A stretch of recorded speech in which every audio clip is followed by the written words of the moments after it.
ku soo dhawaada daawadayaal barnaamijka faaqidaada ciyaaraha oo aan idinka soo gudbino Taageera TV. Taageera TV waa channel YouTube ah oo taabacsan website-ka ciyaaraha ee taageera.com.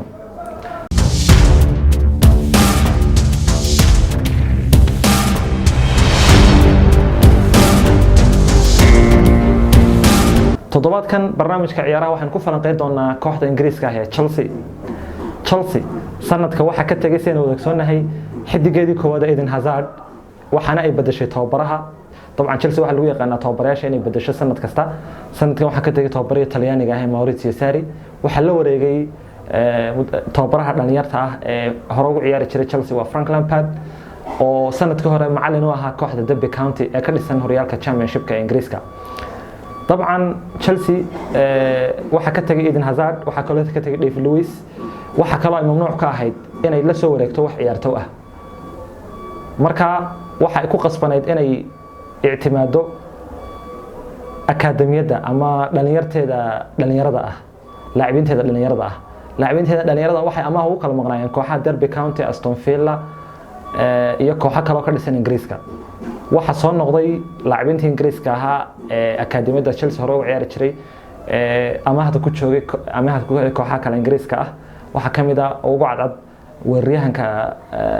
25 gool sanadkii hore ka dhaliyay Championship-ka ee Tammy Abraham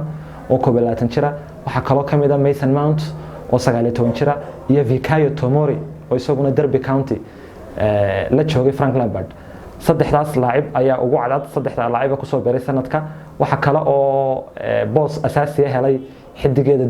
da'da yar ee sanadkii hore aan aad ku ciyaari jirin waa Callum Hudson-Odoi marka Chelsea sanadkii hore bilowga intaanu bilaamin ciyaarta horyaalka Premier League waxa la filanayay inay soo qadimi doonto sanad xun oo aanay ka soo qayb gali doonin Champions League imika ma cadda dabcan waxaanu joognaa horyaalka bilowgiisii dabcan waxa ku jirta kaalinta shanaad laakiin bilowgii labadii bilood ugu horeeyay sanadka ama bilowga horyaalka Ingiriiska Chelsea waxay soo bandhigtay ciyaar wanaag oo waxa ay ka yaabisay kooxda Liverpool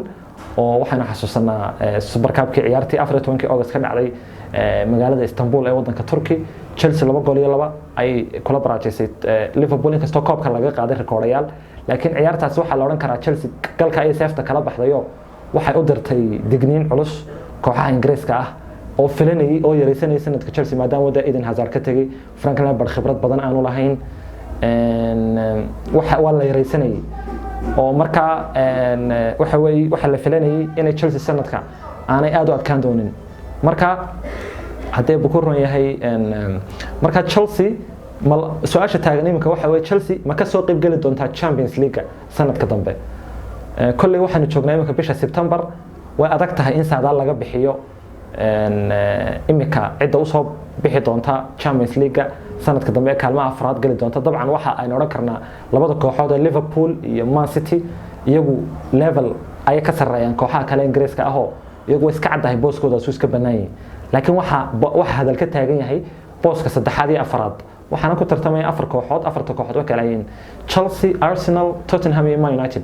marka sida uu sanadku ku bilaabmay Tottenham sanadka si fiican ugu bilaabmin oo waxa waa Champions League 7 gool iyo 2 laga badiyay kooxda Bayern Munich wax kaga badisay Man United inkastoo Chelsea ay ciyaartii horeysay 4 gool iyo 1 kaga badisay laakiin haddana intaa wixii ka dambeeyayba Man United waxa la soo gudboonaanay guuldarrooyin iyo barbarooyin iyo ciyaar xumo ay la u leeyimid tababaraha kooxda Man United ee Ole Gunnar Solskjaer marka haddii ay Man United iyadoo la ictibaarayo Chelsea ciyaar wanaag ay soo bandhigtay laacibintii da'da yaryara ee Tammy Abraham iyo Mason Mount oo galka seefta kala baxay oo soo bandhigay ciyaar aad wanaag oo midkiiba wuxuu dhaliyay Tammy Abraham 8 gool buu dhaliyay Mason Mount wuxuu dhaliyay 4 gool 12 gool bay isku dhaliyeen waxay ka gool badan yihiinba saddexda weeraryahan Liverpool ee Sadio Mane iyo Mohamed Salah iyo Firmino iyaguna 12 gool dhaliyay marka laacibinta da'da yar oo ciyaar wanaag soo bandhigtay marka labaad kooxaha la tartamaya sida imika muuqata Man United iyo Tottenham oo aan ciyaar wanaag soo bandhigin oo la filayo labadaba inay tababarayaashu maybe ka tagaan sanadka laga yaabo inay ka tagaan sanadka gudihiisa iyo ciyaar wanaag ay soo bandhigtay ciyaaraha wanaagsan ayaana oran karnaa Chelsea waa way markaan eegna sayimku wax socdaan way soo gali kartaa kaalinta afraad ama kaalinta saddexaad way soo xidsan kartaa dabcan horyaalka ingiriiska waxa lagu yaqaanaa inuu aad isu badbedelo laga yaabaa maadaama Chelsea koox dhalinyaro tahay consistency-ga waxa loo yaqaano ama istimraariyada inaanay la imano wax laga yaabaa bilaha soo socda mar kamida xilli baa soo waajihi doona Chelsea adag oo natiijooyinkooda xumaan doonaan imikadan ugu dhida dhaawacyo kaga maqan marka xilliga ayaa la oran karaa haddii ay si wanaagsan kaga gudubto oo ay khibrad way u baahan tahay in xillida adag laga gudbo haddii si wanaagsan kaga gudubto way soo maxaa hay'ada Chelsea way soo gali doontaa kaalinta saddexaad ama kaalinta afraad laakiin xilliga haddii ay la tagto ama Man United inta tababaraha iska bedesho laacibin fiican cusubna soo ibsato January